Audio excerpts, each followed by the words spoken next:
Bienvenidas,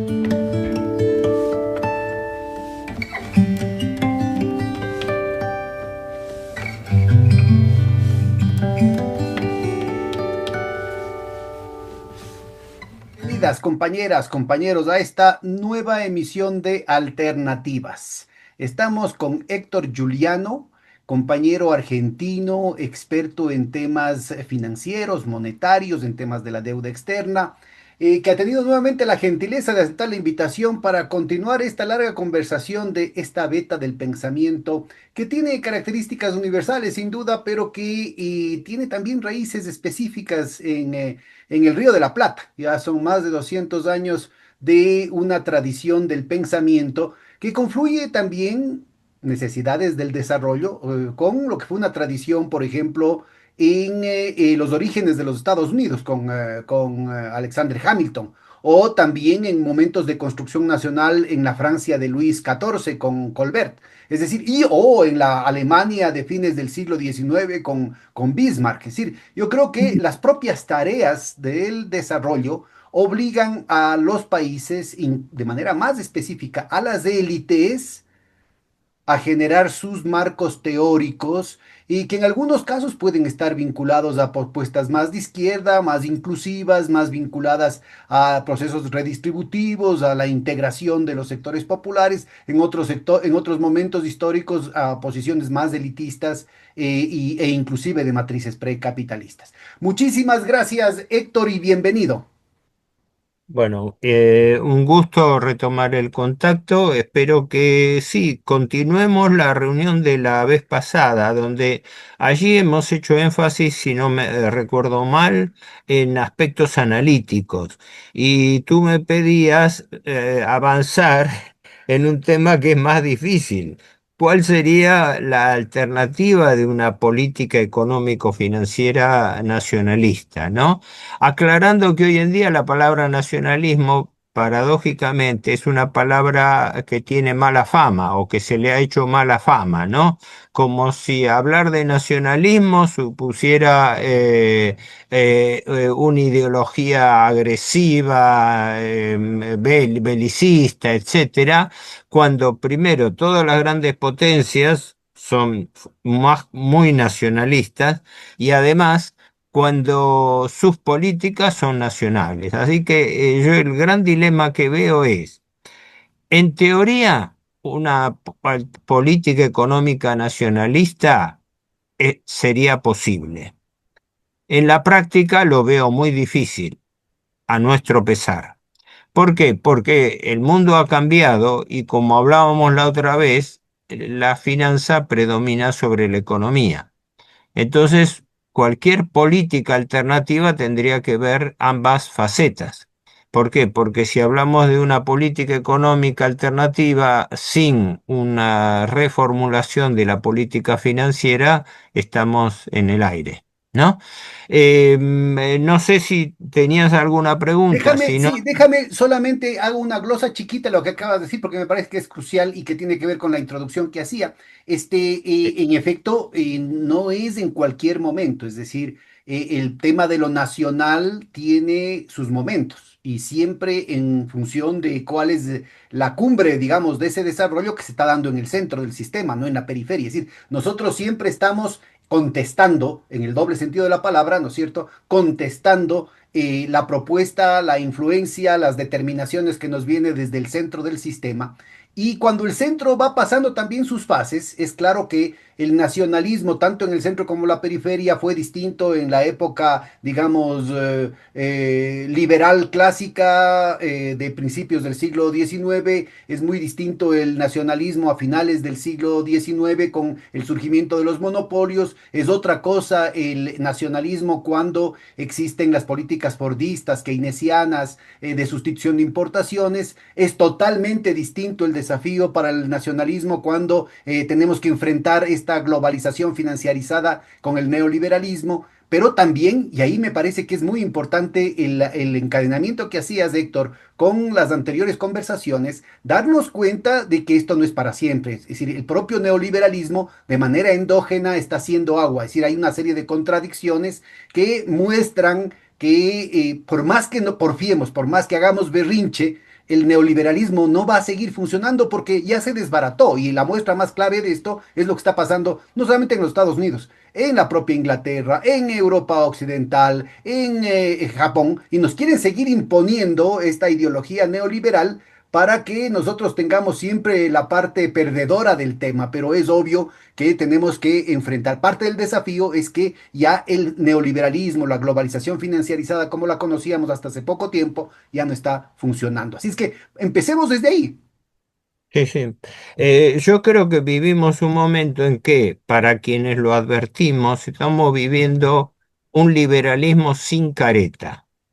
Liberalismo sin careta. Ahora se ha desnudado que toda la fraseología liberal era un discurso ideológico de exportación para que los sectores nativos adictos de los países dependientes asumieran esquemas de tipo ideológico que sirven a los intereses de las grandes potencias. ¿Me explico? Es así, es la exportación de ideología. Nosotros, y en la Argentina lo sabemos por desgracia muy bien, ¿no?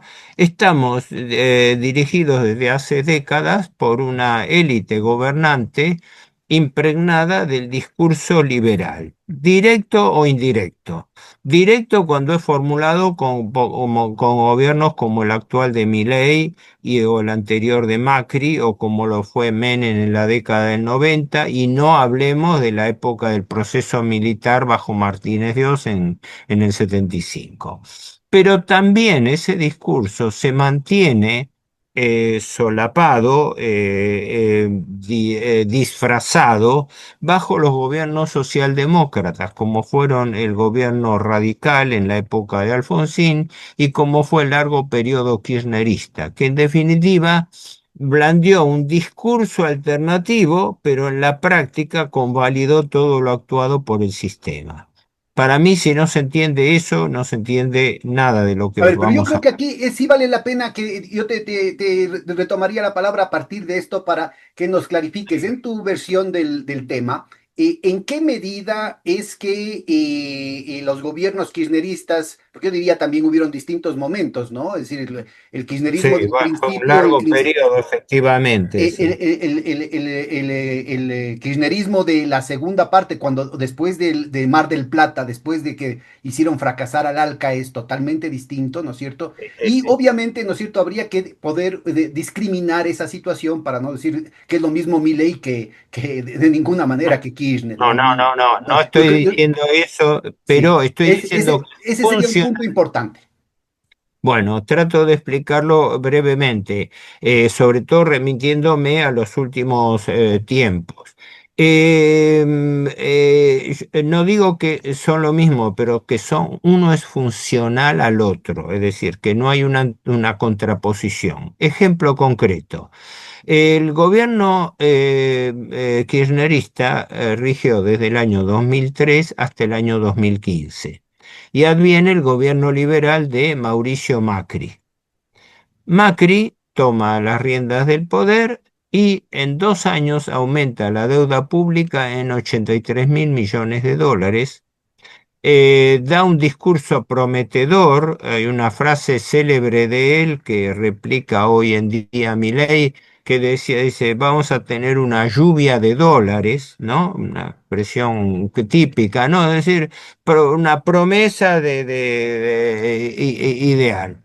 Pero resulta que a los 2 años, en el año 2017, no, perdón, en 2018, porque él asumió en diciembre del 15, así que fueron 2 años, pero resulta que en un momento en que el discurso de él era, es más, lo dijo ante el Congreso de la Nación al inaugurar las sesiones de marzo de ese año, del año 2018. Dijo, lo peor ha pasado, refiriéndose a una escapada inflacionaria y a una corrida cambiaria. Sí, eso dijo Macri. El 25 de abril, creo que lo he comentado, el 25 de abril del año 2018, en un solo día, eh, dos o tres bancos de inversión extranjeros, piloteados por el Morgan Stanley, hicieron un retiro abrupto de divisas del Banco Central. Solamente el Morgan Stanley retiró ese día entre 800 y 1.000 millones de dólares. Y fue seguido también por otros fondos de inversión de Estados Unidos, como el Templeton y el Boston también, y otros, el PIMCO, ¿no? Quiere decir que hasta la expresión de los funcionarios, de un funcionario fue, pero caramba, estamos bajo fuego amigo, porque resulta que quienes le estaban torpedeando la estabilidad cambiaria eran precisamente sectores que se estaban beneficiando del negocio financiero que hemos hablado, ¿no? El carry trade que sigue perfectamente bajo Macri, bajo Kirchner, bajo Milei y sigue habiendo, ¿por qué? Porque hay un diferencial por arbitraje entre tipo de cambio y tasa de interés. Y mientras existe ese juego de arbitraje, a mí no me preocupa quién gobierna, preocupa lo que está ocurriendo, ¿no? Se atribuye a Amschel Rothschild la famosa expresión, no me interesa quién ¿Quién gobierna, sino quién quién emite la moneda, gobierna, ¿no? quién. No, sí, pero no me interesa o no me preocupa quién gobierna, sino quién hace las leyes o quién establece las políticas de fondo.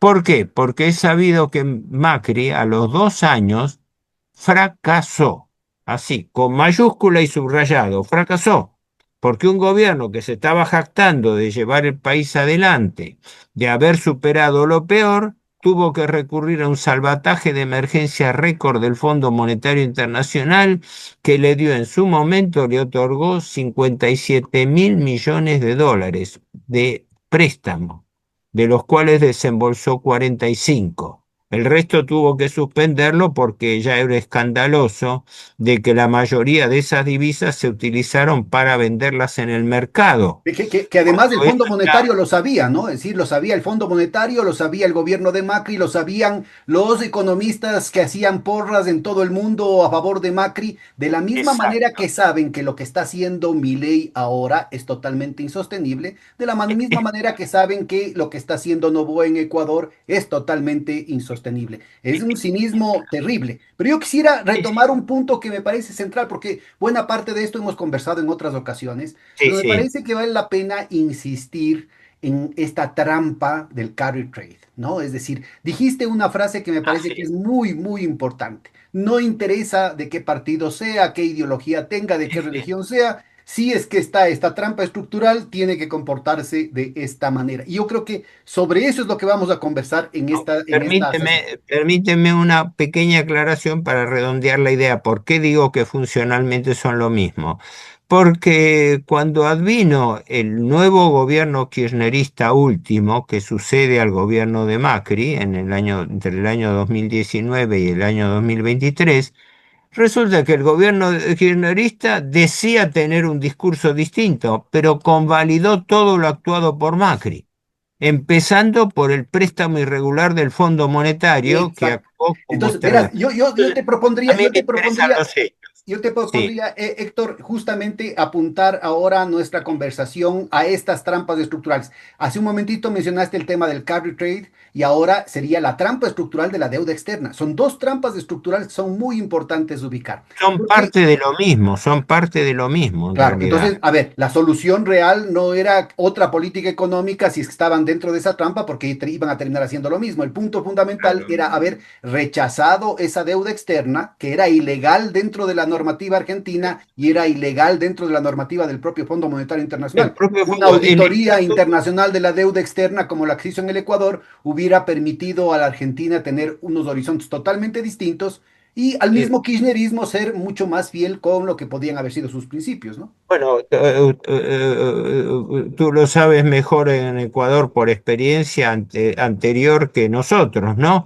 El artículo 5 del Estatuto Constitutivo del Fondo Monetario Internacional establece taxativamente que las divisas que presta el fondo no pueden ser utilizadas para atender corridas cambiarias. Y eso es exactamente lo que hizo el gobierno Macri cuando al frente del Banco Central estaba el señor Luis Caputo, que en este momento es el ministro de Economía de Milei, a quien el propio Milei, en su época política, lo llamó algo así como estafador porque le dijo, utilizó una expresión que se utiliza acá, se fumó, es decir, malgastó, despilfarró 15.000 millones de dólares. Se quedó corto. En mis cálculos eran 17.000 millones que entraron por una ventanilla prestados por el Fondo Monetario y se vendieron por la otra al mercado. ¿A quiénes? A los amigos del poder. Que entre paréntesis, entre los amigos del poder había muchos macristas, pero también había kirchneristas. Cuando se publicó la lista que se trascendió una lista de 8.500 compradores, resulta que había de todo. Entonces, Cuéntanos, no. cuéntanos entre los nombres kirchneristas los más eminentes de esa lista. Ahora no querría ser, digamos, no querría confundirme porque no recuerdo los nombres, pero del gobierno entonces aparecía vinculado gente ligada al ministro de Economía de entonces. Y no sé si el propio. No quiero mentirte porque no tengo los datos a mano, pero eso es público y notorio, eso está, se puede rastrear en los archivos periodísticos, quiero decir. Ahora, discúlpame que no tengo los No, no hay datos a problema, mano, no hay no problema, solo si quiero lo tenías tirar datos, pendiente. pero esto lo aseguro, cualquiera puede entrar a internet, rastrear sobre la lista, creo que se dio una lista de 850, si no me equivoco, de destinatarios de esas ventas, ¿no? Y aparecían familiares, amigos, conocidos de gente ligada al poder y algunos también de línea kirchnerista. Hay sectores económicos que están ligados a todos los gobiernos, ¿no? Hay un grupo argentino, Vila Manzano. Vila es uno, Manzano otro, que otrora eran políticos, ahora son financistas hace décadas y manejan gran parte de los negocios internacionales. Pero es un ejemplo tomado al azar casi, porque no es el único. La mayoría de los negocios se manejan con fondos de inversión internacionales a través de bancos, que son los que intervienen, porque los que tienen potestad para poder intervenir en las licitaciones, en las compras, normalmente son bancos. Y los bancos canalizan los fondos de inversión. ¿Me explico? El carry trade formalmente, el dinero movido, lo hacen bancos internacionales, pero lo hacen utilizando fondos invertidos por esos fondos de inversión de Wall Street que operan a través de los bancos. Es toda una historia, es todo un capítulo del cual ya hemos hablado. Por eso yo retomaba, no quiero perder el hilo, retomaba el hecho de que, primero, sea en la versión liberal, sea en la versión socialdemócrata atenuada, las estructuras de poder perviven a través de los distintos gobiernos, cualquiera sea su signo. Entonces, de allí mi escepticismo de que esto se revierta. ¿Por qué? Porque el ejemplo clásico fue que cuando asume el gobierno kirchnerista 2019-2023, convalida todo lo actuado por Macri. Tenía la Por eso oportunidad de me haber parece que es muy objetado. importante dedicarle este programa a estudiar un poquito más allá, ¿no es cierto?, de las circunstancias superficiales, ir más profundamente hacia esas trampas estructurales. Y déjame que retome el tema con una referencia a la introducción que hacía en torno a esto de las distintas épocas, ¿no? En cierta corriente de la economía, de la teoría de la regulación, se habla de los distintos regímenes de acumulación. Es decir, distintas formas de Sí, existir de la relación entre el capital y el trabajo, distintas formas de sí. relación entre el Estado y la economía privada, entre las finanzas y la producción, la inserción internacional, las condiciones de la competencia, todo eso define la forma de existir del capital en un tiempo y en un espacio específico. Entonces, así como, por ejemplo, tal vez a pesar de su ideología, gente conservadora como Eisenhower en los años 50 o el propio Nixon en los años 70, ¿no es cierto?, se vieron obligados a asumir políticas keynesianas. Inclusive Nixon decía, todos somos keynesianos ahora, ¿de qué nos estamos preocupando, no? Así más o menos toca, ¿no es cierto?, es como el signo de los tiempos, pero no es un problema ideológico, sino que son condiciones económicas estructurales las que hacen que, con excepción de aquellos que quieran enfrentar niveles de ruptura con el poder establecido,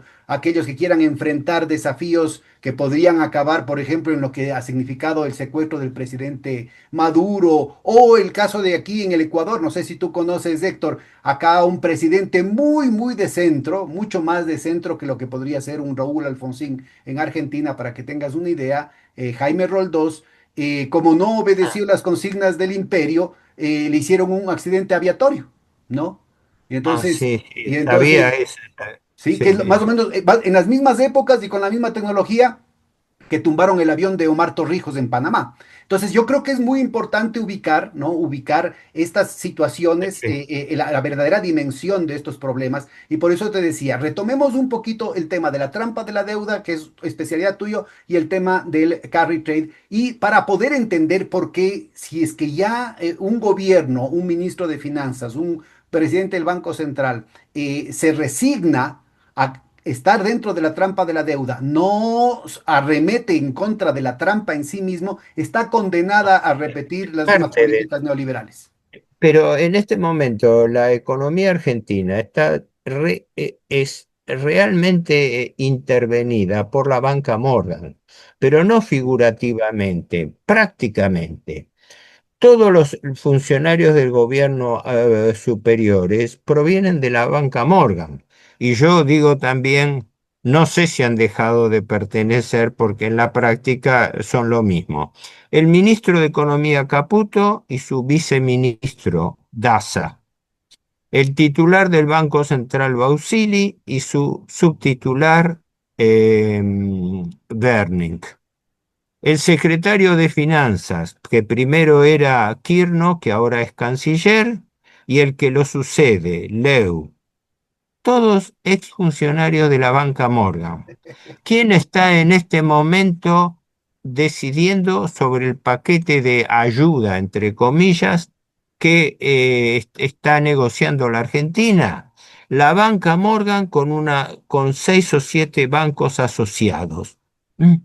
¿Quién está actuando como intérprete y calificador de la Argentina? La banca Morgan. Bueno, decididamente, no tenemos un gobierno argentino, no tenemos un equipo argentino que esté. Por Déjame, eso yo estaba solo diciendo, recomiendo a nuestra audiencia, hay un libro, un verdadero panegírico, en realidad es un libro muy alabancioso, de Ron Chernow, que se llama La Casa Morgan, está en inglés, The House of Morgan, ¿no?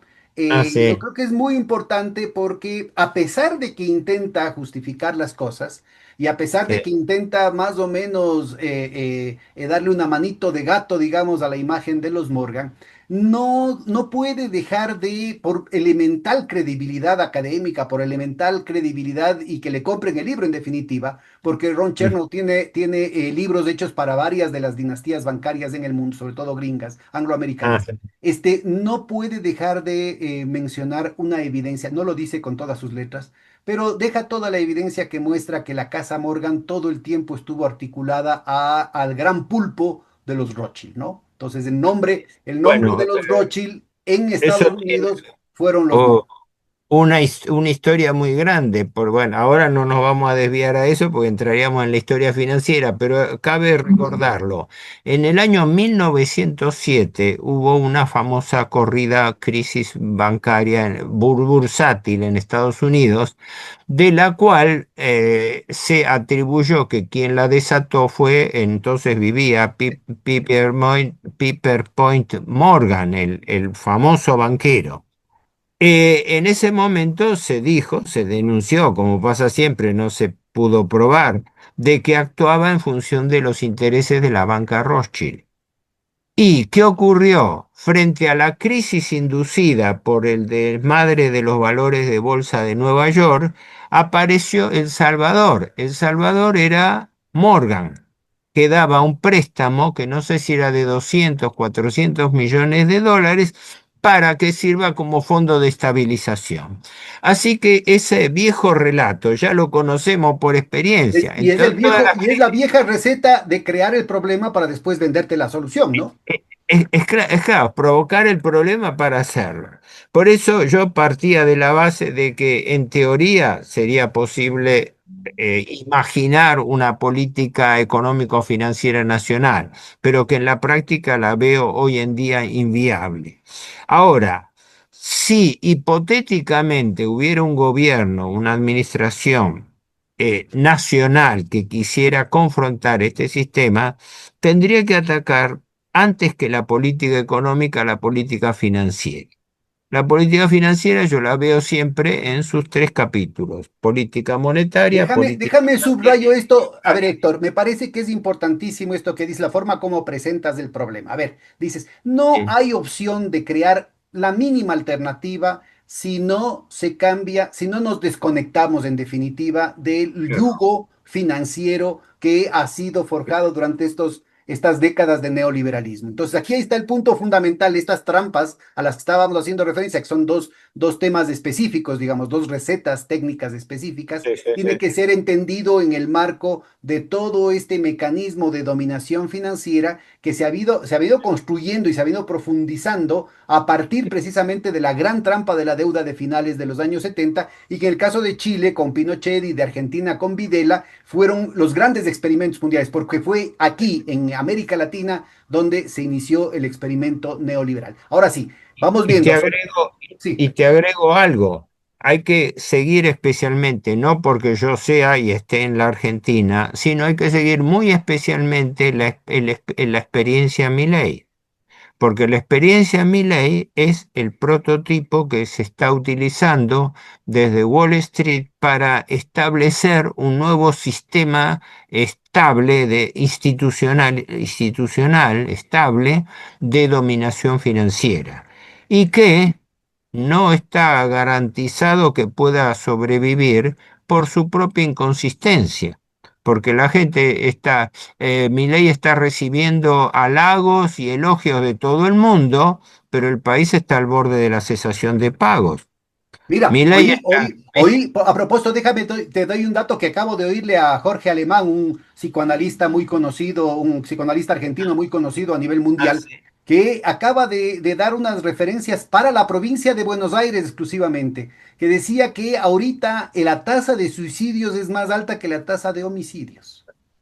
sí, sí, sí, sí, Una sí, cosa sí. Bueno, terrible. bueno, el efecto de disolución social que traen las crisis económicas y sobre todo financiera es terrible. En la Argentina, por ejemplo, ahora se blanquea, porque esto quienes lo veníamos estudiando hace años lo sabemos, ¿no?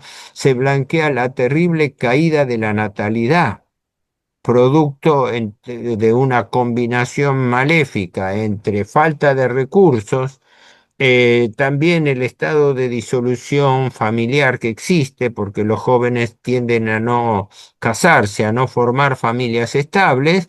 Consecuentemente, hay todo un problema demográfico subyacente en un país como la Argentina, cuyo principal problema geopolítico demográfico es la desproporción superficie-población.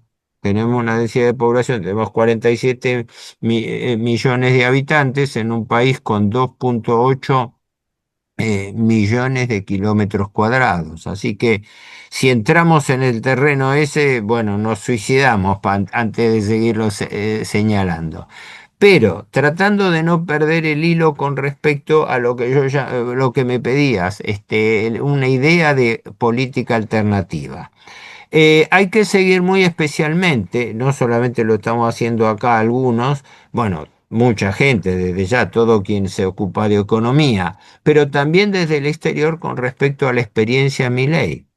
¿Por qué? Porque la experiencia Milei es una experiencia ultraliberal, manejada directamente desde los Estados Unidos por una combinación de intereses entre el lobby norteamericano israelí y las autoridades de los gobiernos respectivos. Esto es público y notorio, ¿no? La intervención de las empresas extranjeras en la Argentina y fundamentalmente ligadas a los grandes desarrollos que se están previendo.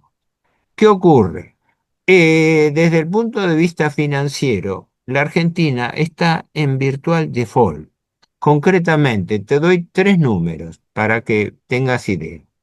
El stock de la deuda pública argentina en este momento es de 510.000 millones de dólares. Y aún así,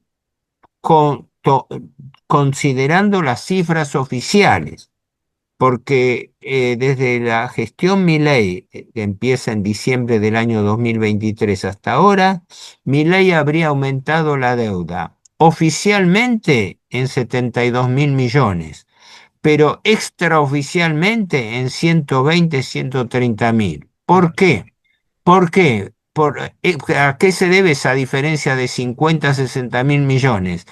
Que el gobierno, utilizando un arbitrio contable, que entre paréntesis le convalida el Fondo Monetario y la Tesorería norteamericana, no está tomando en cuenta la capitalización de intereses por anatocismo. Señores, el interés devengado y no pagado se transforma en nueva deuda y genera nuevos intereses. Eso se está produciendo a medida que caen los vencimientos de la deuda. Y yo no lo estoy computando. En el cierre del año pasado, por capitalización de intereses, se computaron 60.000 millones oficialmente, ¿no? Y se atribuye estar bajando la deuda porque se abona capital, pero se omite decir que ese capital que se paga se hace por novación de deuda, es decir, pidiéndole a otro acreedor el dinero con el cual se le paga al otro. Endeudarse Con lo para cual pagar la deuda. Mira, yo creo que aquí déjame solamente menciono, porque este no es un caso específico de la Argentina y no de ahora. es una El Fondo regla, claro. Monetario Internacional, el Banco Mundial han tenido esta actitud de alcahuatería permanente y no solamente ahí, ¿no? Es decir, en el caso de la auditoría de la Internacional de la Deuda Externa que hicimos aquí en el Ecuador, participaron algunos argentinos como nuestro mutuo amigo Alejandro Olmos. Olmo, Y Olmo Gaona y el doctor Espeche Gil también. Sí. Sí, así es. Entonces teníamos ahí una cantidad de evidencias, ¿no es cierto?, de cómo el Fondo Monetario Internacional no solamente que amaquillaba las cifras a la baja cuando le convenía, para obviamente después cobrarla entera, sino que también redondeaba a la alza, haciendo que el Ecuador pague deuda que no debía.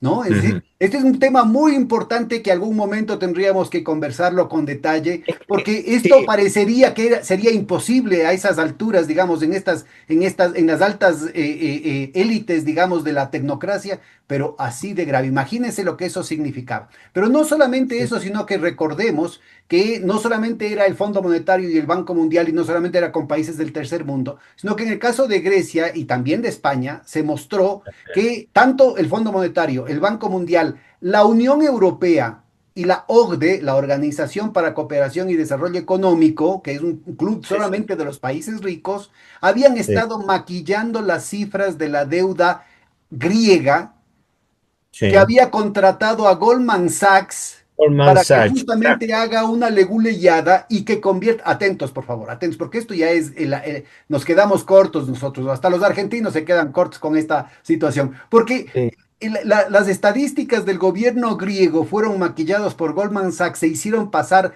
la deuda, un pasivo, como que sí. fuera un activo, porque lo transformaron con derivados financieros.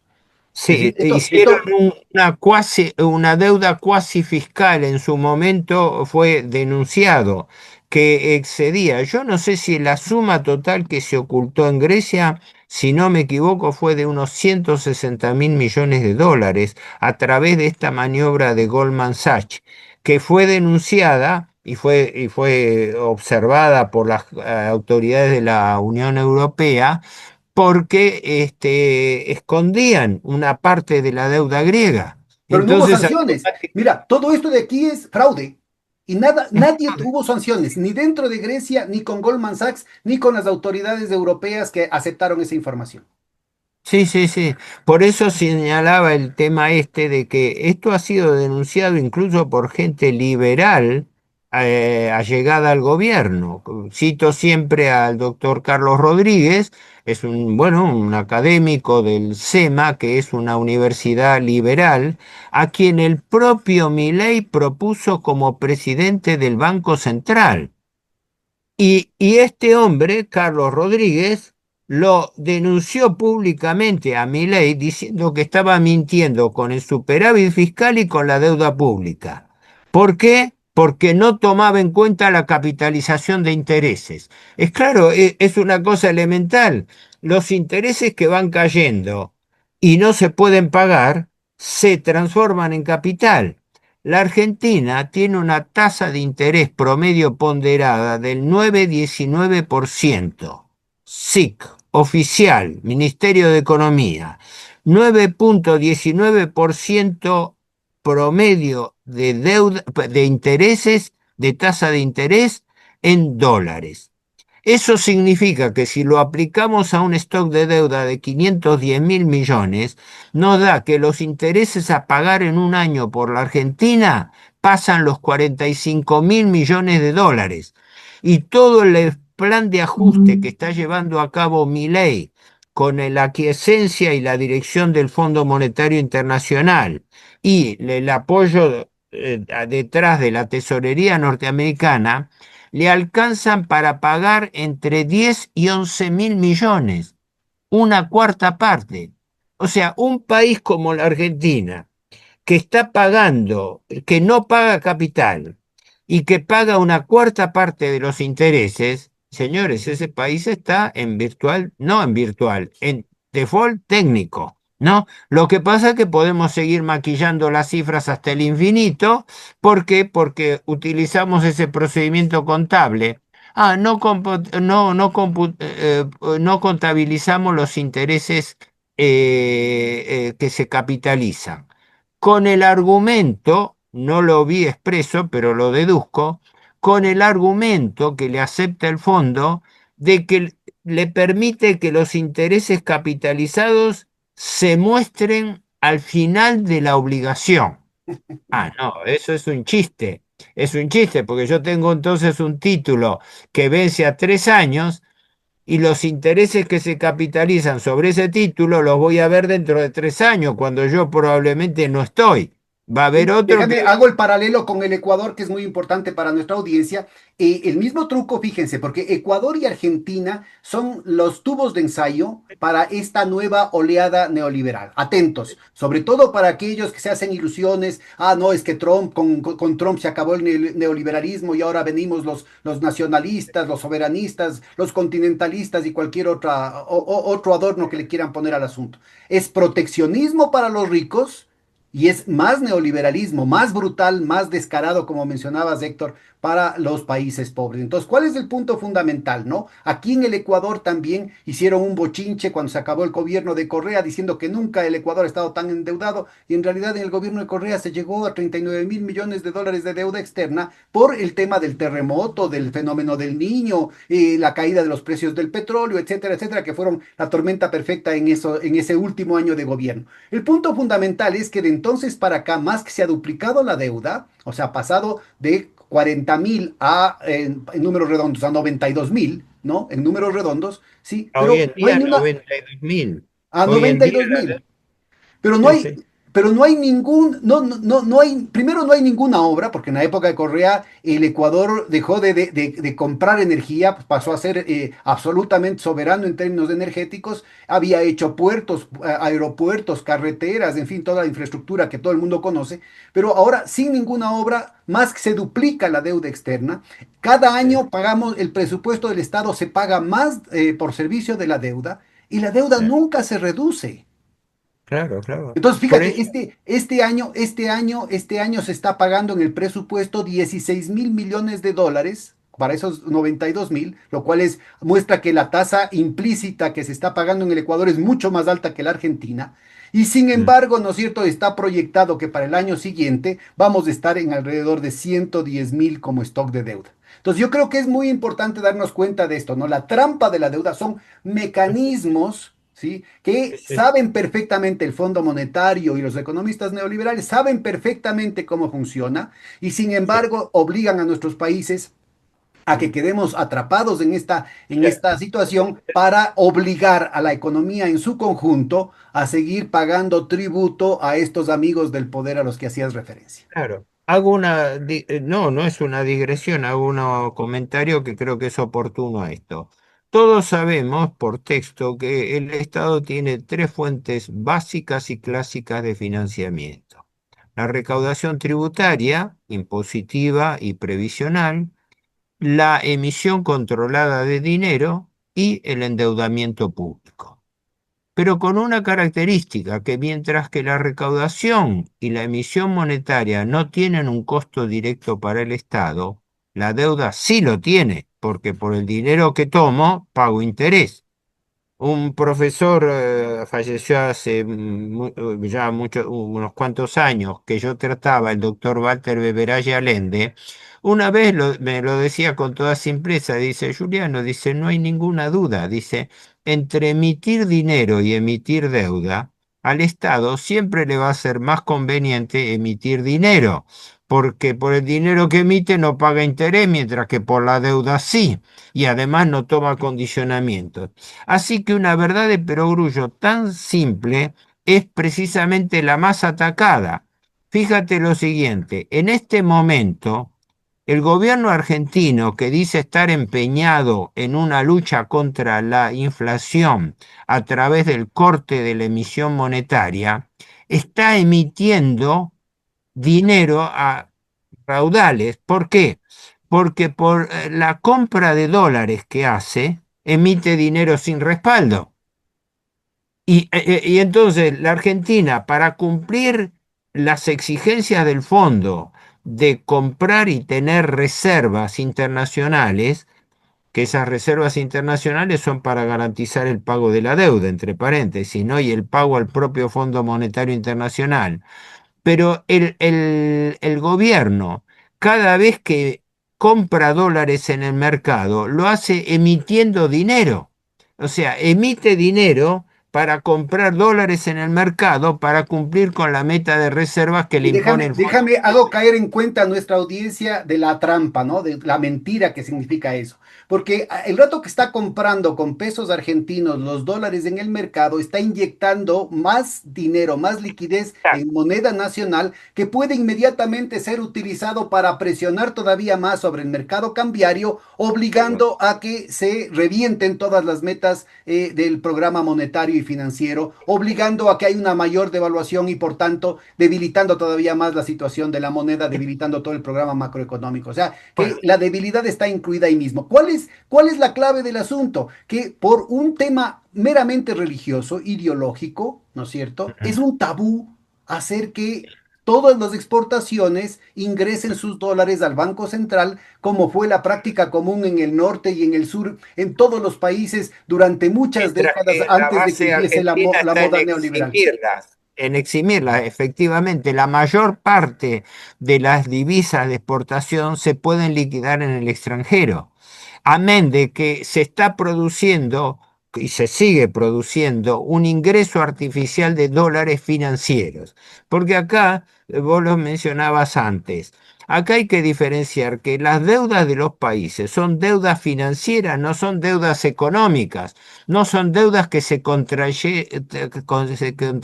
ni que se contraen para obras públicas, para desarrollo. Son deudas para financiar vencimientos de deuda y capitalización de intereses, con lo cual no hay solución financiera alguna. Es decir, esto desde el punto de vista de matemática financiera es un problema insoluble.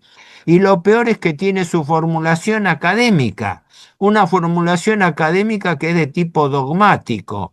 Esto viene de hace mucho tiempo, pero acá autoridades con acceso a la opinión pública, lógicamente, lo dicen sin ambajes.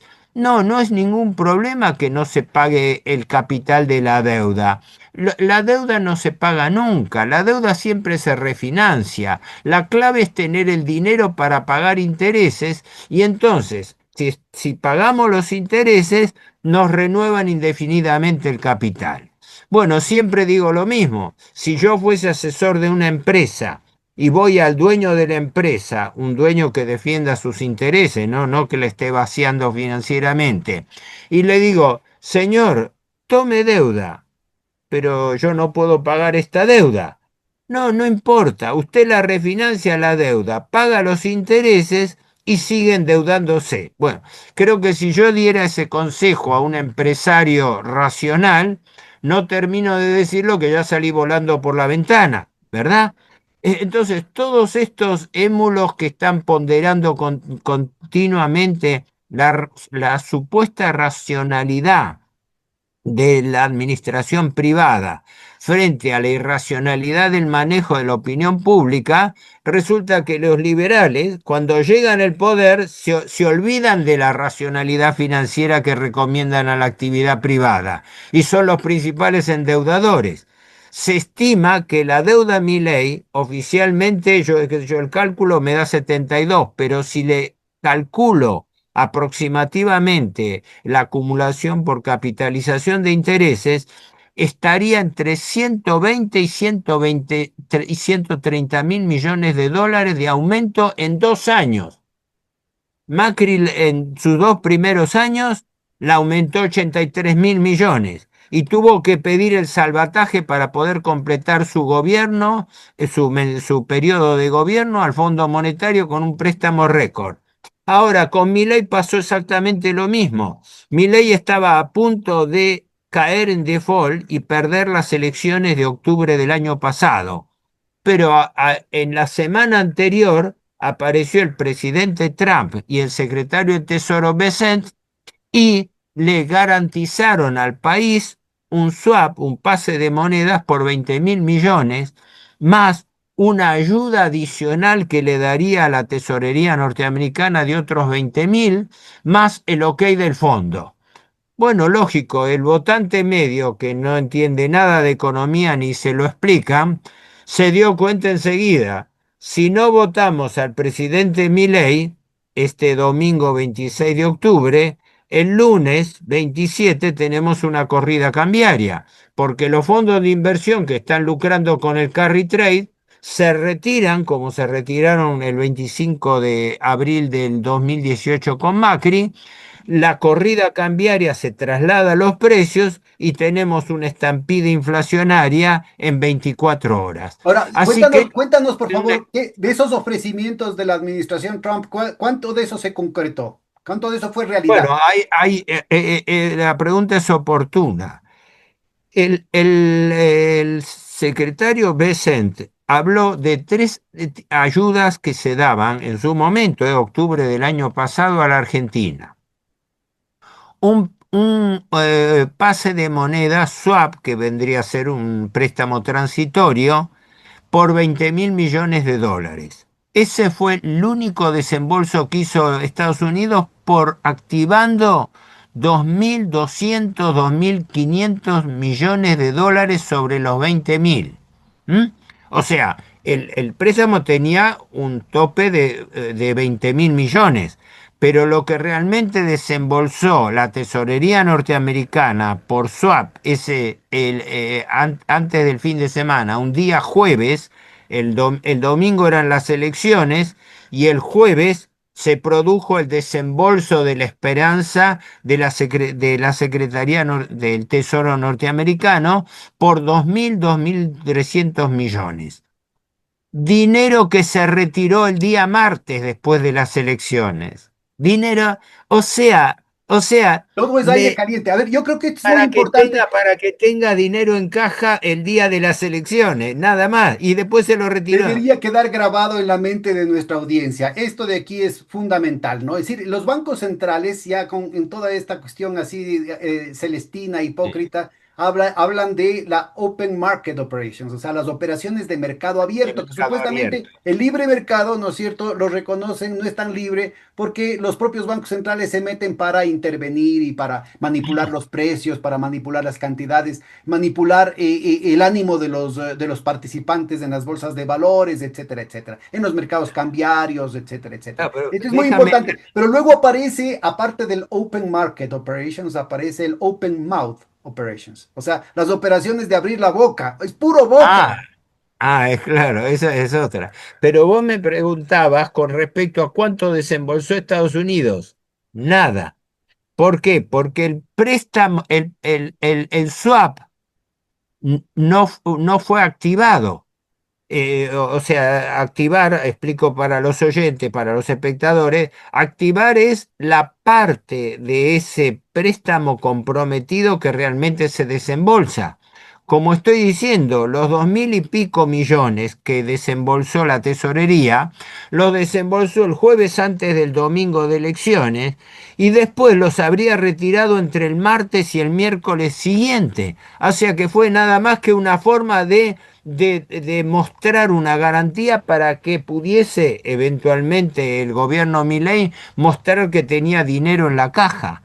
Ahora, Una cosa estos realmente mecanismos no infantil. solamente cumplen un objetivo geopolítico, ¿no? Es decir, están interviniendo directamente o a través de vicarios como Daniel Noboa en las elecciones colombianas, están interviniendo con distintos mecanismos en las elecciones peruanas, y lo hicieron en Bolivia y quieren intervenir inclusive con represión en el caso de Bolivia, intervienen de manera descarada en el caso de las elecciones de Argentina, pero aparte de los temas geopolíticos, aquí hay Sí, muchísima plata de por medio que se meten sí, al bolsillo personalmente los amigos tanto de Milei como del propio Trump. Trump no da sí. puntada sin hilo.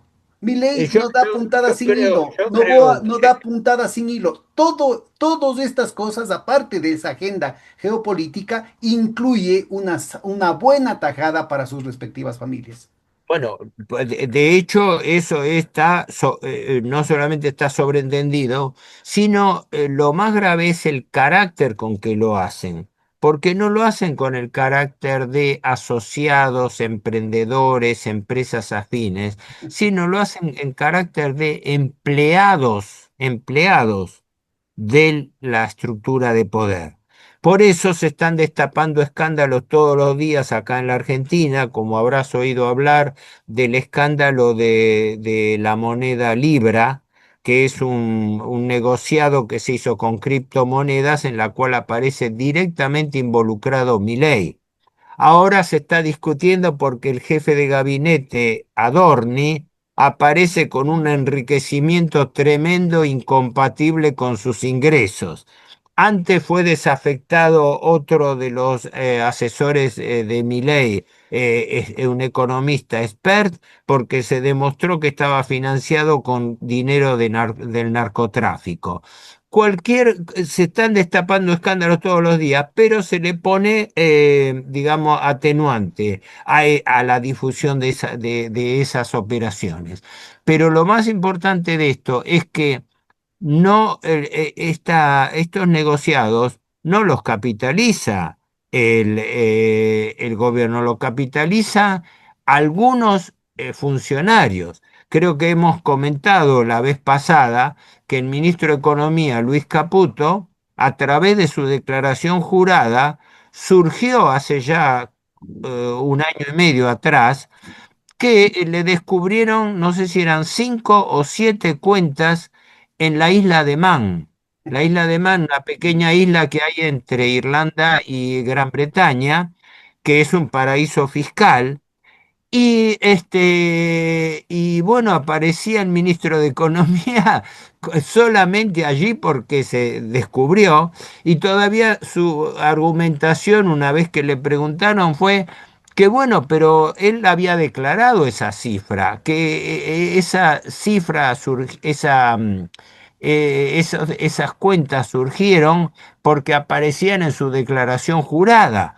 Con lo cual dejaba abierta la puerta de lo que haya podido ocultar en cuentas no declaradas en otros lugares, porque sugirieron que las podía tener también otras en Islas Caimán. Pero, ¿qué persona tiene 5 cuentas en un paraíso fiscal? ¿Y con qué Eh, propósito? ¿Y con qué ¿Y con qué propósito? propósito? Sí, Mm. además es carísimo, ¿no? Esto es un pequeño detalle que algunos, inclusive yo en alguna conversación, algún encuentro internacional con jóvenes estudiantes aquí en el Ecuador, estábamos conversando de estas cosas y por allí salió una muchacha, pero muy apasionada, que decía, pero es que es mi libertad personal y una cuestión así. Bueno, la chica en realidad, y yo dudo mucho, ¿no es cierto?, que ella, su familia, todo su barrio hubiesen podido reunir los fondos como para hacer rentable el colocar plata en una guarida fiscal, porque son carísimas, salen un ojo de No, la cara. no. Es decir, aquí se Bueno, requiere un umbral mínimo, ¿no es cierto?, de inversión que solamente es rentable cuando la alternativa legal en el propio país no funciona. Entonces, esto de aquí está directamente vinculado a la evasión de impuestos, a dineros mal habidos, a corrupción, a tráfico de drogas, a tráfico de armas, a tráfico de personas.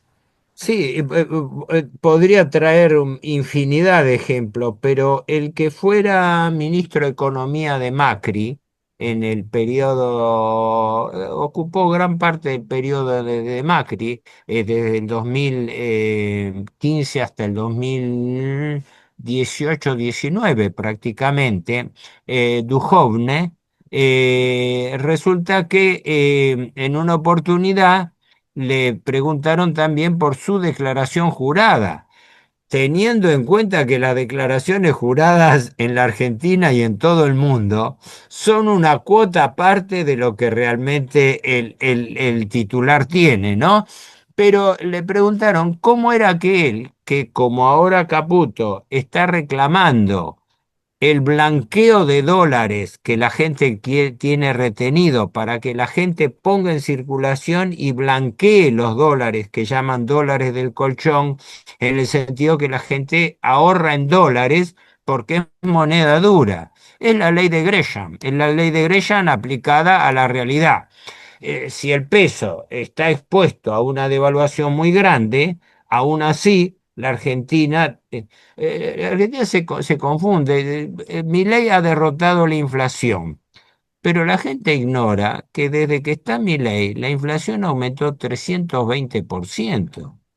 320%. Ahora tenemos tasas mensuales menores del 3%, pero el nivel de actualización de los salarios y las jubilaciones hasta el año pasado estaba en un promedio del 1 al 1,5% anual. Estaba en una tercera o una 2,5 veces menos que lo que aumentaban los precios. Por lo cual la caída de los ingresos reales es una constante que le permite aguantar al gobierno el ajuste fiscal. Pero vuelvo a la anécdota de Duhovne porque era realmente graciosa. Entre paréntesis, a Duhovne tenía un chalet, una casa, digamos, ostensiblemente rica en una zona residencial de Buenos Aires, ¿no? Y resulta que cuando fueron a ver, el ministro de Economía no pagaba impuestos por esa casa porque figuraba registrada como terreno baldío. Y se mostraba una casa que era imponente. Bueno, ahora traje a colación eso porque el mismo ministro Duhovne, en su declaración jurada, constaba que el 96% de su patrimonio estaba en el exterior. Entonces un periodista le preguntó en una conferencia de prensa, le dijo, dice, pero usted está pidiendo inversiones para la Argentina, está pidiendo que la gente blanquee su dinero, pero usted tiene todo su patrimonio en el exterior. Bueno, sí, porque yo estuve en el exterior, etcétera, pero gran parte de ese dinero puedo decir que está invertido ¿en qué? En títulos de la deuda argentina. Así que el ministro A de confesión de Economía, parte, releva de o cargos, sea, releva de el pruebas. ministro, el ministro de Economía está reconociendo que él es acreedor del Estado. Entonces, bueno, cuando hay esas superposiciones. Nos fuimos un poco lejos porque yo tenía, como siempre, anotadas muchas cosas, pero quiero volver a un punto muy importante del comienzo. ¿Cuál es el discurso madre que mueve toda esta operatoria que se está llevando a cabo en toda Iberoamérica bajo la influencia del poder norteamericano, ¿no? Y bajo la ideología liberal? El principio sacrosanto de no intervención del Estado, ¿verdad? Ese es el principio que se esgrime acá y en todas partes del mundo.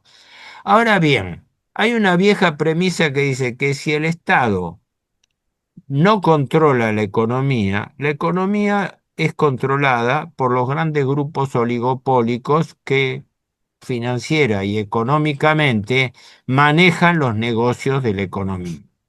Así que cuando la dicotomía es inexorable.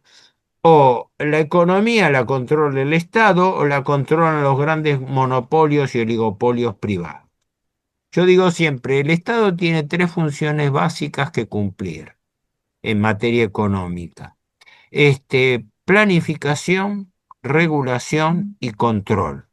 Yo en lo personal no estoy convencido de la necesidad de un Estado empresario, salvo que por falta de recursos o por razones estratégicas el Estado tenga que tomar intervención.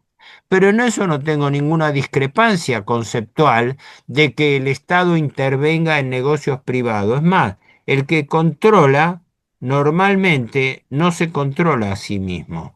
Y una de las grandes corruptelas de la administración pública en la Argentina, como entiendo en otros países también, ha sido la del Estado empresario, donde a través de las empresas del Estado se han en realidad infiltrado negocios privados o favorecimientos a proveedores ligados a las autoridades de la empresa.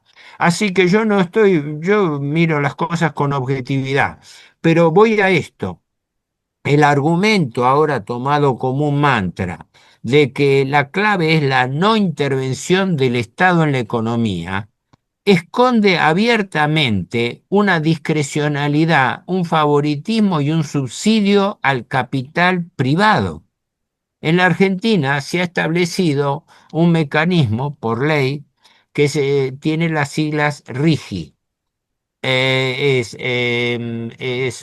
Son las siglas de un programa, de un régimen de incentivo a las grandes inversiones. Las grandes inversiones superiores a 200 millones de dólares tienen un régimen especial de privilegio donde quedan exentos de una serie de impuestos, tienen garantías de estabilidad por 30 años, por 30 años ante eventuales modificaciones tributarias o de administración. O sea, si yo vengo, hago una inversión ahora, tengo garantía que aunque me cambie la ley, yo estoy amparado por la ley que regía en el momento que hice la inversión. Más todavía, esos contratos de RIGI tienen extraterritorialidad porque tienen prórroga de jurisdicción a los tribunales extranjeros. Quiere decir que la Argentina corre un altísimo riesgo en caso de incumplir las obligaciones de esos proyectos. Gracias a esa modificación que fue obtenida del gobierno con aprobación parlamentaria, oficialismo y oposición, ¿no? La oposición que cacarea mucho contra las medidas del gobierno, pero le da los votos en el Congreso y ha favorecido fundamentalmente los rubros de inversión nueva en petróleo y gas, por un lado, en energía y en minería, donde la Argentina está teniendo un verdadero boom de inversiones. La Argentina ya, a través de yacimientos que hay en la provincia de Neuquén, la provincia cordillerana del sur en Neuquén, la técnica del fracking, está teniendo una revolución no solamente de explotación, sino también de exportación de hidrocarburos.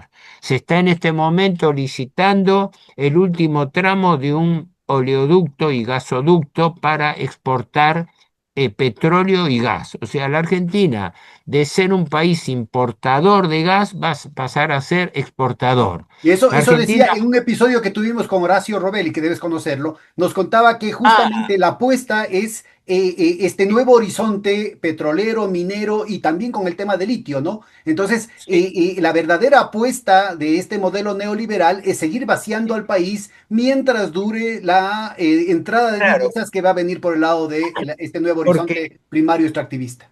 claro, porque la característica de esas inversiones, que son inversiones extractivistas de recursos naturales para exportar materia prima, es decir, estamos primarizando nuestra economía, porque no elaboramos los productos correspondientes, sino que del yacimiento al puerto de embarque.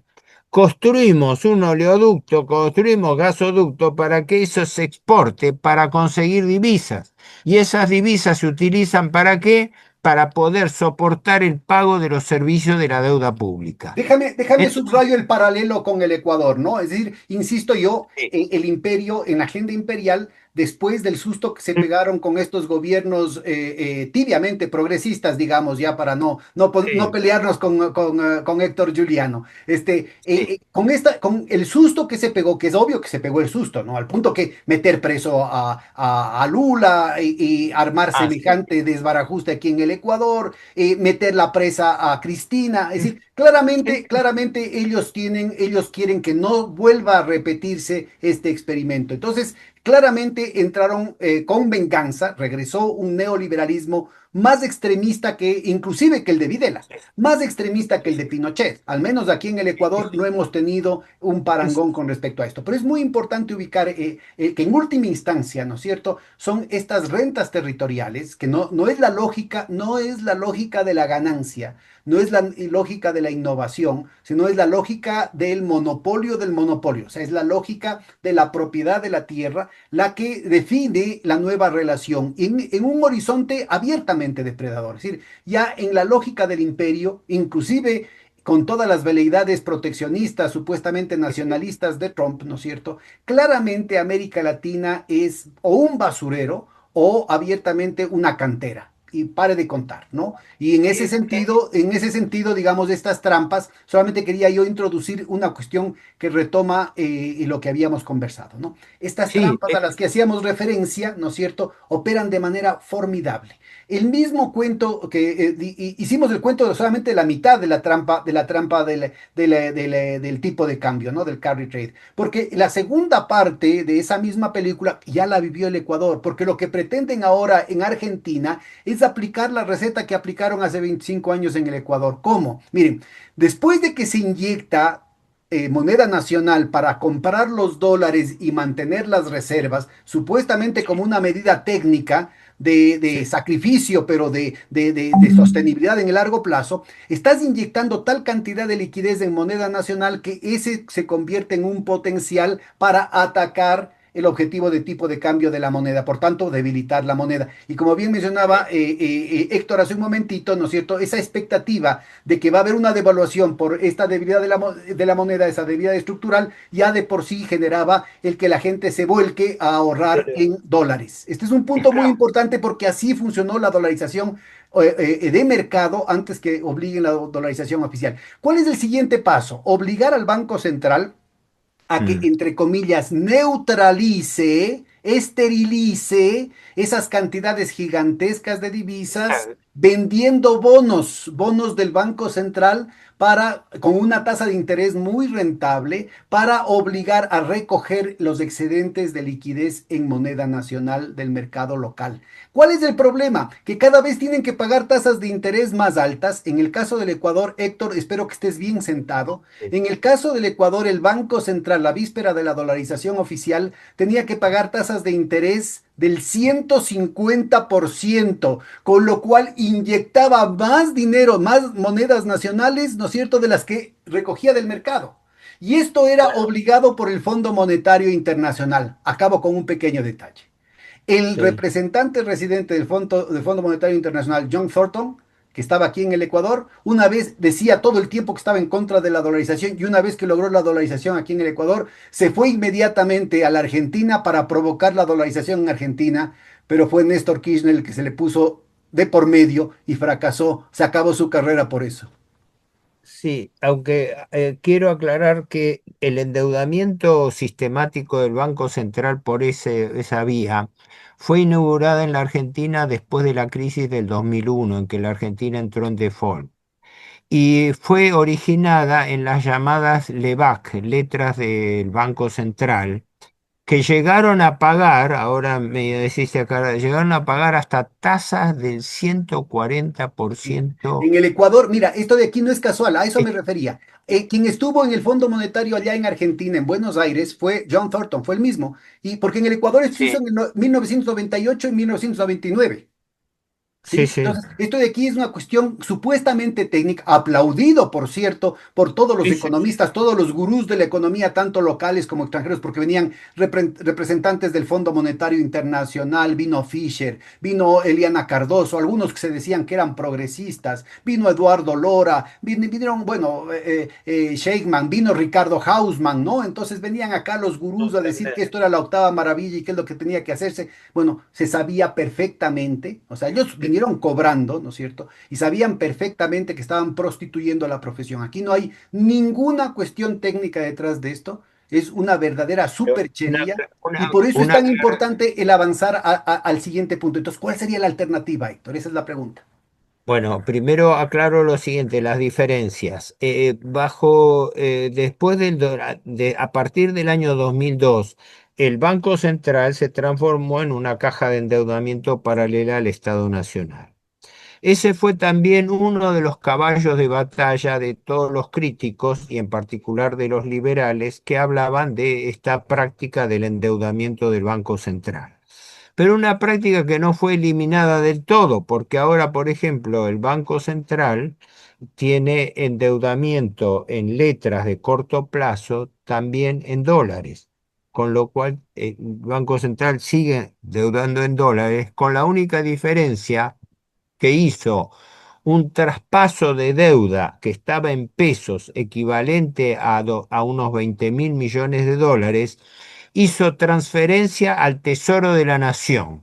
Es decir, el gobierno Milei se jacta de haber saneado el balance del Banco Central en el sentido que los pasivos del Banco Central a corto plazo por estas letras de liquidez que pagaban altísimas tasas. El año anterior habían llegado a pagar el 70% anual, después estaban en el 40% y se eliminaron, pero se eliminaron porque se traspasaron al Tesoro, que el Tesoro le pagaba una tasa más alta que la que le pagaba el Banco Central.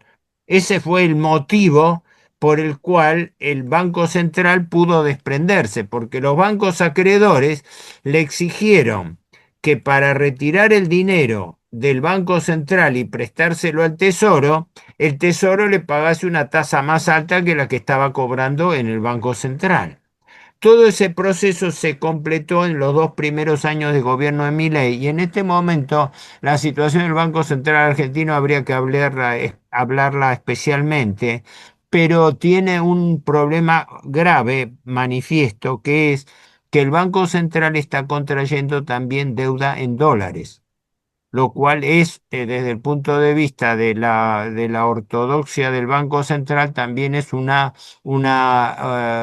medida discutible, Es decir, porque hay, para ponerlo en lenguaje cristiano, para los legos que nos están oyendo, el cuidador, el protector, el garante de la moneda eh, nacional está apostando en contra de la moneda nacional porque está apostando al entonces, fortalecimiento del dólar, a la utilización del dólar y, en lugar de y la moneda además, nacional.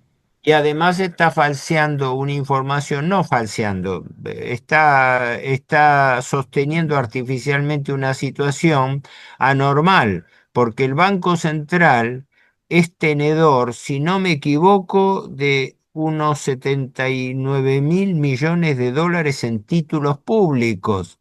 O sea, el Banco Central es uno de los acreedores del Tesoro porque está empapelado de títulos públicos, con lo cual es una forma indirecta de préstamo al Tesoro, en un gobierno que se jacta de que se ha cortado la práctica de que del Banco Central financia al Tesoro cuando está comprando títulos públicos del Tesoro, justamente, sea que los esté comprando directamente porque se presenten las licitaciones o sea porque los está comprando en el mercado secundario. De todas maneras, de una forma u otra, tenemos la deuda como condicionante total de todo esto que ocurre. Ahora, no quería, digamos, terminar esto sin resaltar el tema que yo mencionaba que me parece muy importante, que es el mito de la no intervención del Estado, ¿no? ¿Por qué? Porque resulta que un gobierno como Milei, que se la pasa cacareando con respecto a la no intervención del Estado, resulta que en la práctica es uno de es uno de los gobiernos más intervencionistas que existen. Fija el tipo de cambio a través de una banda de flotación, pero lo fija el gobierno.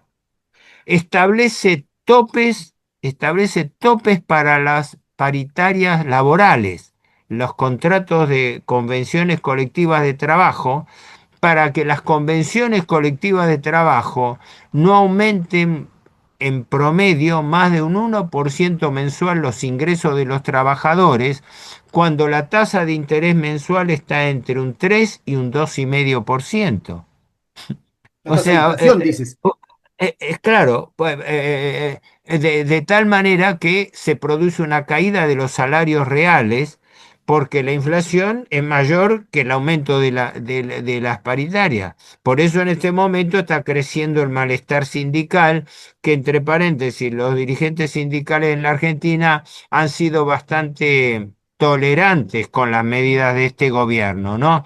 Porque por desgracia los sindicatos en la Argentina son mitad cumplen su función sindical, pero mitad también cumplen una función empresaria propia como obra social, con negociaciones, etcétera. Pero no me quiero desviar de eso. Quería señalar esto, la contradicción de un gobierno que plantea la no intervención del Estado cuando en la práctica es intervencionista. Además, las decisiones que toma el gobierno, pensar que cuando asume el gobierno, el eslogan de Milei era la lucha contra la casta, ¿no? La casta que ha llevado al país a todo eso. Nunca definió qué era la casta. Yo dije siempre, se debe referir a la casta política, porque nunca habla de la casta financiera, que es más importante y más peligrosa que manda la casta política. Bueno, ahora resulta que se llamó a silencio, porque resulta que la casta política del Congreso, oficialismo y oposición, le están dando los votos a las leyes que necesita. Entonces, prácticamente está desvirtuando su propio discurso. Yo veo que esto se rige como se ha regido siempre la economía liberal, a través de mitos. Yo digo que acá hay tres grandes mitos. Mm, el mito del libre mercado. El libre mercado no existe. La competencia perfecta no existe. Los grandes grupos formadores de precios son los que controlan la economía. Y los consumidores no están en condiciones de confrontar eso cuando lo apoya el Estado, porque el Estado le ha dado carta libre a las grandes empresas para que ellos manejen los precios de mercado y por eso han formado sus propios colchones de precios desde el primer momento que asume. No nos olvidemos que asume Milei en diciembre del año 2023 y resulta que en ese mes la inflación fue del 25,5%. Al mes siguiente fue un 20,7%, que recordemos que la inflación es un proceso acumulativo. En 5 meses, la inflación subió 100%. el hombre que venía a combatir la inflación. Y Es así claro, hay ahora la sinvergüenzas que tasa. dicen que es el triunfador, el que ha logrado derrotar la inflación en Argentina. Claro, la inflación, es claro, pero ¿cuál fue la técnica que yo digo? La técnica fue haber aumentado hasta ahora acumulativamente, permitido que los precios aumenten 320% en el periodo Milei. O sea, estamos pagando las cosas más de 3,5 veces lo que se pagaba al momento de la Asunción. Entonces, qué viveza, ese chiste ya ha ocurrido varias veces en la Argentina. Primero se forma un gran colchón de precios y luego se estabiliza, pero se estabiliza en un nivel superior a los niveles de salarios, jubilaciones e ingresos generales, por lo cual cae el consumo. Entonces tenemos una economía dual, una economía asimétrica, donde determinados sectores primarios internacionales, como el petróleo, gas, minería y el agro, que está controlado por multinacionales exportadoras de granos, están teniendo niveles, sobre todo en minería y petróleo, niveles récord de producción y exportación, con los cuales se incrementan las divisas que recibe la Argentina. Pero el resto de toda la economía está en recesión, la industria cayendo, la construcción, principal fuente de mano de obra, cayendo también, y la recesión general que se produce, que crea lo que yo llamo esa economía simétrica, donde acá lo llaman economía de dos velocidades.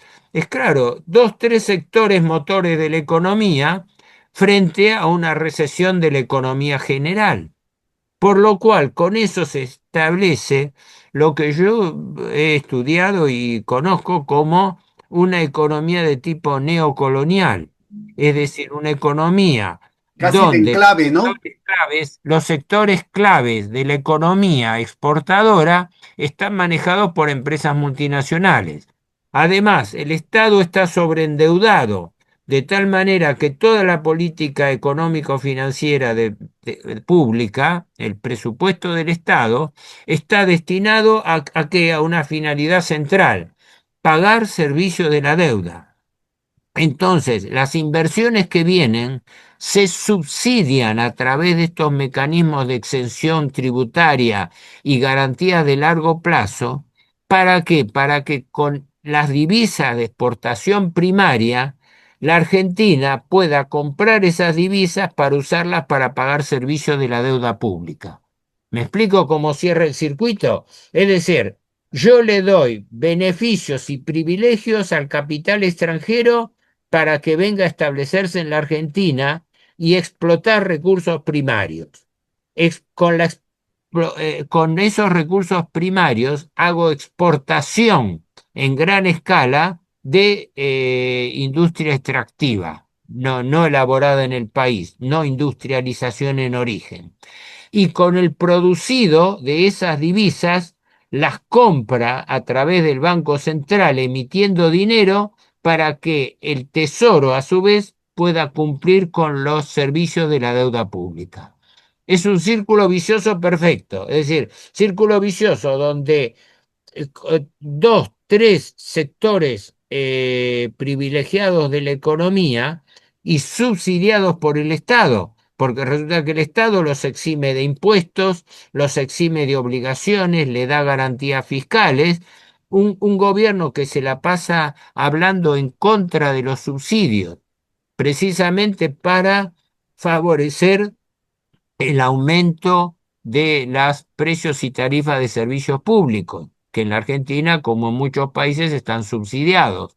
Entonces, el gobierno va reduciendo esos subsidios, aumentando las tarifas de servicios públicos, de electricidad, gas, agua, servicios públicos en general. De tal manera que hace más rentable esas empresas que en su mayoría ya han dejado de pertenecer al Estado, sino que han sido privatizadas. Entonces le garantiza Milei un es nivel de Menem punto dos. rentabilidad. Es mucho Eh, más radical mucho más extremista que Macri y está repitiendo la misma lógica del gobierno de Menem. Claro, esto es la versión Menem 2.0, para decirlo de alguna manera. Cuéntanos en ese contexto. Yo sé que eres escéptico, pero ¿cuál podría ser la alternativa, una alternativa que piense en los intereses de la nación? Bueno, es difícil pensar en cómo revertir un modelo que se está estructurando con el apoyo de las principales fuerzas económicas no, e internacionales, ¿no? Pero siempre digo, en el hipotético caso que la Argentina tuviese un gobierno nacional y encarase una política de confrontación contra este esquema, el primer punto es la política financiera, monetaria, cambiaria y bancaria. ¿Qué habría que hacer? Y, con la prioridad absoluta del replanteo de la cuestión de la deuda, a la cual ya me refería anteriormente, ¿no? Hablando de que la Argentina tiene que blanquear su insolvencia, porque vivir en esta ficción de vivir pagando servicios de intereses por una deuda absolutamente impagable, y condicionar con eso la estructura económica del país, de alguna manera tiene que cortarse. Como la Argentina no debiera, a mi juicio, repudiar la deuda, sino someterla a investigación, que no es lo mismo. Y además tendría que, paralelamente, encarar una auditoría y una publicidad de los actos de la deuda, que es lo que comentaba creo la vez pasada. Tendría que hacerse un censo de acreedores porque no sabemos quiénes son los acreedores de la Argentina. El gobierno licita en promedio 10 billones de pesos argentinos, ¿m? Por quincena. Y aparte de licitarlo, no da publicidad quiénes son los compradores de dichos títulos. Entonces tenemos una deuda de 510.000 millones de dólares y no sabemos quiénes son nuestros acreedores, como para preguntarse, y entonces cuando el gobierno se sienta a negociar cualquier reestructuración, ¿con quién se sienta? Ahí sí conoce a los acreedores. Por lo cual, como el 75, casi el 80% de la deuda está expresada en títulos públicos, es evidente que detrás de esos títulos hay personas o grupos con nombre y apellido que manejan esa deuda. Ahora, suponiendo, como se dice siempre en economía, que si en economía se suprime la palabra supongamos que, no, no razonamos nada, ¿no? Suponiendo que existe un gobierno nacional que contenga el problema de la deuda, la política a desarrollar tendría que empezar, como toda política, por el orden financiero. Una política monetaria que a mi juicio debiera extenderse a un sistema de moneda paralela. Es decir, una moneda paralela de tipo inconvertible que sirva como moneda amuleto. Yo he estudiado al respecto algunas experiencias. La que servía para eso eran las letras MEFO, que durante la década del 30 se utilizaron en Alemania, cuando era ministro de Finanzas Hjalmar Schacht, que eran letras, tenían ese nombre por una convención de que respondían a una supuesta empresa fantasma del Ruhr, ¿no? Pero que permitían utilizar moneda paralela. No importa, hay otras experiencias que se han hecho. No hablo de cuasimonedas, porque las cuasimonedas son títulos, sino de moneda paralela del gobierno que consistiese en impresión de dinero paralelo con características inconvertibles. Entonces la economía empezaría a funcionar con el dinero necesario según la ley de Gresham, donde la gente ahorraría en pesos y pondría en circulación la moneda paralela de menor valor, que sería la que se utilizaría para el consumo. Es todo un desarrollo que habría que hacer para explicarlo, pero fundamentalmente una política monetaria de control de emisión a través de moneda paralela y no moneda definitiva, porque si no, si se emite moneda definitiva, esa moneda termina comprando dólares, invirtiéndose. En cambio, una moneda solamente de traslación, una moneda exclusivamente dedicada a consumo, evitaría que se utilice como atesoramiento. ¿Me explico? Las tres funciones clásicas de la moneda son unidad de medida del valor, medio de pago y medio de atesoramiento. Yo creo que lo he comentado en la otra oportunidad. Yo me he preguntado si es conveniente tener una moneda que cumpla dos funciones diferentes. Una, ser medio de pago y otra, ser medio de atesoramiento. ¿Qué pasa si tenemos dos monedas? Una moneda fuerte, a la manera de la ley de Gresham, para ahorro, para atesoramiento, para inversión, y una moneda corriente para las transacciones internas. Bueno, Que una versión más entreverada de esto lo está queriendo hacer el propio Trump en los Estados Unidos con el tema de stablecoins, ¿no? Es decir, la necesidad de anclar con una condición distinta al funcionamiento del sistema de Wall Street, digamos, del sistema financiero especulativo de Wall Street, pero también con un mecanismo especulativo que serían las criptomonedas privadas. y sí, bueno, esas experiencias hay distintas en el mundo. Yo menciono eso porque en Alemania se utilizaron en la década del 30 para la construcción de autopistas, para la realización de obras públicas y también para el rearme. ¿Por qué? Porque siendo monedas paralelas, se podían tener destinos nacionales en moneda local sin que afectase el presupuesto del Déjame, Estado. solamente señalo, porque obviamente tiene el estigma de que esto fue hecho por los nazis, pero hay Sí, una importante experiencia sí. en las colonias norteamericanas. Antes de la independencia, cada colonia emitía su propio papel Propia moneda, pero moneda, que estaba sí, directamente vinculado, por ejemplo, al tema, a los temas forestales, a la sí, construcción de puentes, a la construcción de canales. Y entonces claro. funcionaban con el mecanismo que estás mencionando. Es decir, es separar el tema de este tipo, solamente este tipo de monedas tiene un circuito vinculado directamente a la producción real y no al tema especulativo que puede acabar en un debilitamiento del sector externo, etcétera, que es lo que hemos venido conversando a lo largo de todo el programa. Una moneda con respaldo en la riqueza física, en el valor material, no como hipoteca de esos bienes, sino como valor de referencia. ¿Por qué? Porque en definitiva la inflación es una disparidad que se produce entre la base monetaria y el producto bruto, es decir, entre la cantidad de dinero en circulación y el crecimiento de la riqueza del país. Pero si yo inyecto más dinero del necesario, estoy generando inflación.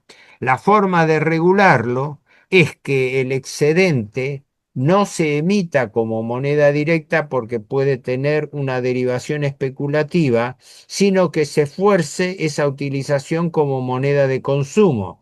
Y la forma de hacerlo es estableciendo una moneda paralela inconvertible. Hay varias ideas al respecto, pero nunca se han formalizado como proyectos formales. Pero ese requisito de política monetaria yo lo veo elemental. El segundo punto de política financiera es la política cambiaria. Para mí esto tendría que ser cortado de cuajo con una medida muy simple. Prohibir en todo el territorio nacional operaciones en moneda extranjera. Punto, lo cual obligaría a blanquear todas las operaciones, mientras que los gobiernos están haciendo exactamente lo contrario, aceptan que se hagan transacciones en cualquier moneda. Entonces es un país sin moneda. No hay economía nacional sin moneda nacional. En ningún país se desarrolla con la moneda de otro, ¿verdad? Entonces, uno de los requisitos en materia el principal requisito en materia de política cambiaria sería de que no se pueden hacer en todo el territorio nacional operaciones en moneda extranjera. Entonces, una operación como el negociado del carry trade caería automáticamente. caería automáticamente, porque yo no puedo entrar a hacer un negocio financiero con dólares, que vengo, coloco acá, hago un mecanismo de arbitraje entre tipo de cambio, tasa de interés y me llevo ganancias. No puede ser, es como querer llenar un balde cribado, un balde agujereado, por el cual el dinero que entra por un lado sale por otro y nunca se obtienen los niveles adecuados. Cada una de estas cosas, bueno, daría para todo un desarrollo, pero como enunciado. Y la tercera es la política bancaria, en cuanto a que, a mi juicio, tiene que desaparecer el encaje fraccionario. Punto. Listo. Ningún empresario puede vender más de lo que produce, ¿verdad? Ningún empresario, ningún comerciante puede disponer más mercadería de la que tiene. En cambio, los bancos sí pueden, a través del mecanismo del multiplicador bancario, no vender, alquilar más dinero del que tienen. Bueno, esa lógica bancaria de alguna manera se tiene que corregir, sea a través de un mecanismo de extinción o un mecanismo de nacionalización de los depósitos bancarios. Pero estos tres requisitos en materia de política monetaria, cambiaria y bancaria, que no son los únicos, cada uno de estos daría para estar hablando un día entero, ¿no? Pero respondiendo a tu pregunta, recién allí, cuando el país pueda tener los instrumentos financieros, viene el desarrollo de la política económica, porque si no, ¿de dónde va a surgir el crédito? ¿De dónde va a surgir el dinero para desarrollar una política nacional? Bueno, y ahí queda lanzado el guante con tres propuestas muy audaces, muy polémicas, que deberían ser objeto de una profunda discusión con unos sólidos argumentos. Hemos Claro. nuevamente puesto la trampita de Sherezada en las mil y una noches, ¿no? Que el momento en que se pone más interesante el tema, ese momento se nos acaba el tiempo para Ah, continuar en una sí, sí, siguiente sí, yo ocasión. estaba pensando en el tiempo porque me preocupaba que yo me anoto cosas, tengo en el escritorio desparramado papeles para Bueno, recordatorio, ese es el pero pretexto para volverte a invitar. Desde ya queda abierta la invitación y nos pones fecha, Héctor. Nuestra audiencia queda encantada con tus conversaciones y creo que es indispensable el impulsar, así como contigo, con otros actores, con otras voces de distintas posiciones teóricas, el no, con pensar los gusto. problemas de América Latina. Yo te agradezco y a ver si cierras con unas últimas palabras de esta sesión.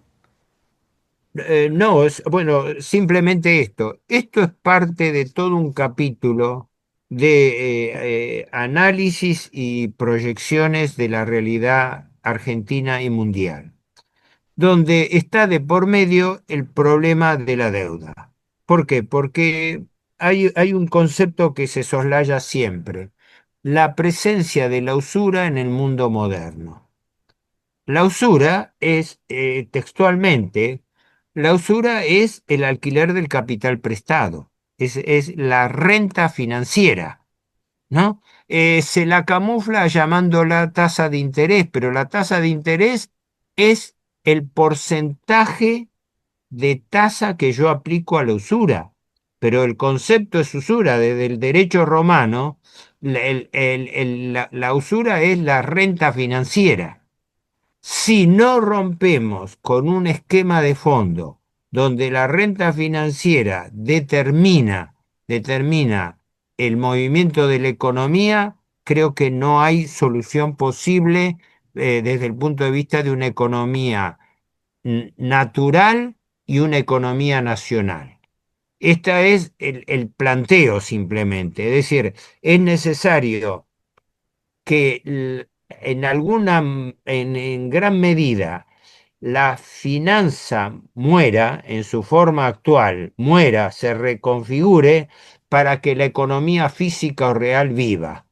¿Mm? Esa sería la idea central. Es decir, que la finanza se ha transformado de un complemento en una directriz de la economía. Ha invertido los términos. Entonces, la finanza en gran medida tiene que morir en su forma actual para que la economía física viva. Sí, y todas estas ideas son convergentes a ese objetivo central. No sé, esto es un... Fundamentales las preguntas que están ahí lanzadas y ojalá podamos continuar con este desafío. Un gran abrazo, Héctor. Hasta la Bueno, próxima. igualmente, gracias por tu invitación y saludos a los televidentes. Gracias.